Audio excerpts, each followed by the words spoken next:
Hey Maglo Mama, je suis contente de te retrouver pour cette nouvelle vidéo. Je vais venir partager avec toi mon intro là, je vais venir partager. Alors j'espère que tu vas bien depuis nos derniers échanges, depuis les dernières vidéos. Je voulais te partager aujourd'hui quelque chose qui a changé complètement ma façon de gérer mon temps au quotidien, quelque chose qui m'a permis d'avoir un peu plus de temps pour moi à me consacrer. Quand on est maman, un des principaux point d'achoppement dans notre vie, c'est le temps. On manque beaucoup de temps dans la mesure où notre temps ne nous appartient pas à nous tous. On doit le partager entre nos différents enfants, entre la maison, entre nos activités. Si tu es entrepreneur comme moi, créer ton contenu, alimenter tes différentes pages, formuler tes soins, construire les routines de tes skincare de tes clientes, de tes Glow Mama.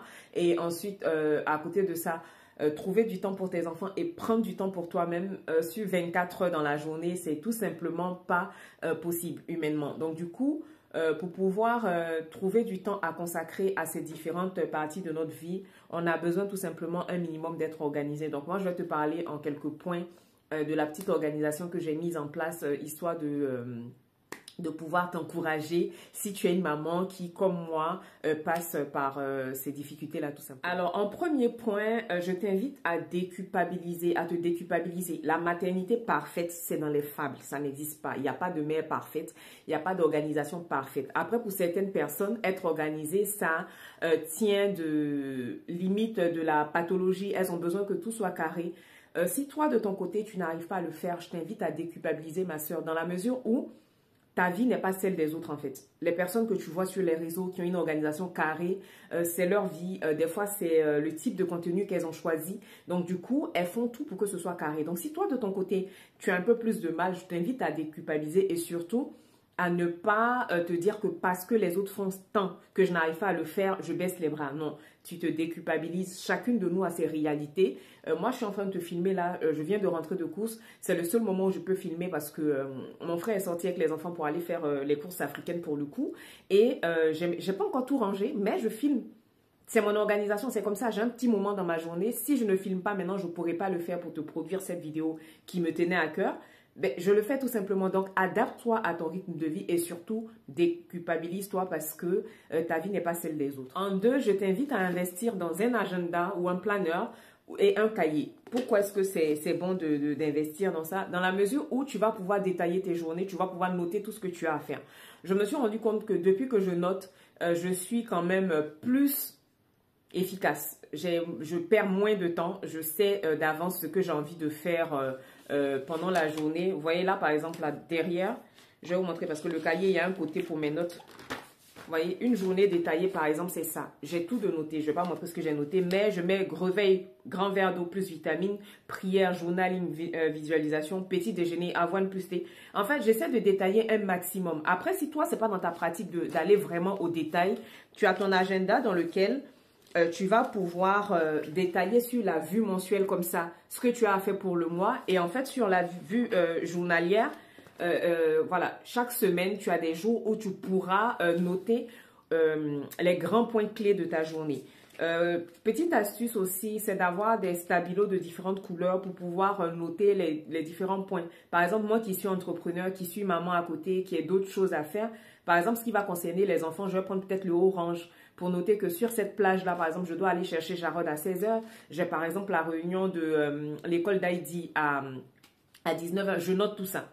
Je note aussi les activités pour ne pas oublier le sac de piscine, tout ça. Notre charge mentale est tellement élevée que on doit avoir aussi ces petits tips-là. Donc ça, c'est le tip. En numéro 3, prévois-toi toujours un moment dans la journée pour ton sas de décompression. C'est quelque chose qu'on ne fait pas assez. Ça veut dire que on a du temps pour tout le monde, pour aller chercher les costumes du mari au pressing, accompagner les enfants, les récupérer.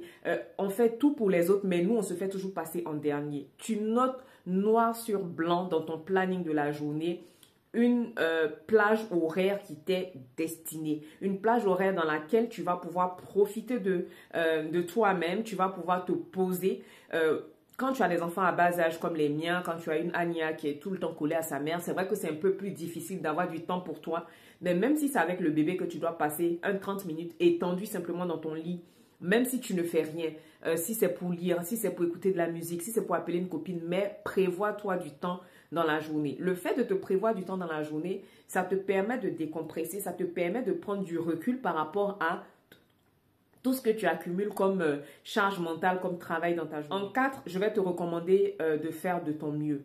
De faire de ton mieux tout simplement, de prendre aussi de l'avance sur certaines choses. Par exemple, selon ton énergie, si tu te rends compte que moi aujourd'hui par exemple je suis dans un bon mood. Hier samedi j'ai eu le temps de nettoyer mon réfrigérateur. Ce dimanche là je suis allée faire les courses avec les enfants, acheter les fruits et tout. Mon frère va aller m'acheter la nourriture africaine, donc la tiéké, la loko. Vous-même vous savez, une Ivoirienne sans la loko, est-ce que c'est une vie? Non, ce n'est pas une vie. Donc, ce que je vais faire, je vais juste essayer d'avancer sur certaines choses, mes sauces tomates, ce que je peux préparer d'avance, peut-être faire un kejenou et tout ça, je conserve comme ça. Les jours où je suis dans une énergie plus basse, je peux aller au ralenti. J'ai fait toutes mes lessives, j'ai essayé de faire des lessives d'avance vu que il fait beau, j'ai fait mes lessives d'avance de sorte que en semaine il va me rester par exemple une lessive de vêtements de couleur et une lessive de blanc parce que moi je sépare.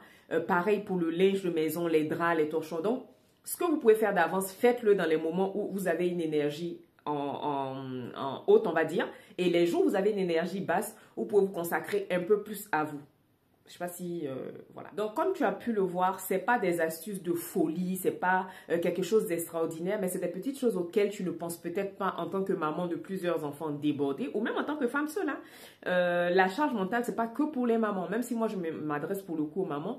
La charge mentale, c'est pas que pour les mamans, donc je t'invite vraiment à prendre le temps de, voilà, d'essayer de mettre ces astuces-là en pratique et surtout à me faire un retour concernant ce que tu en auras pensé. Donc, on se retrouve la prochaine fois pour une nouvelle vidéo. Je t'embrasse bien fort et n'oublie pas, tu es la personne la plus importante de ta vie. Et à ce titre-là, tu dois prendre soin de toi. Tu dois te prioriser, tu dois te choisir en premier pour mieux aimer les autres. À bientôt. Bye bye.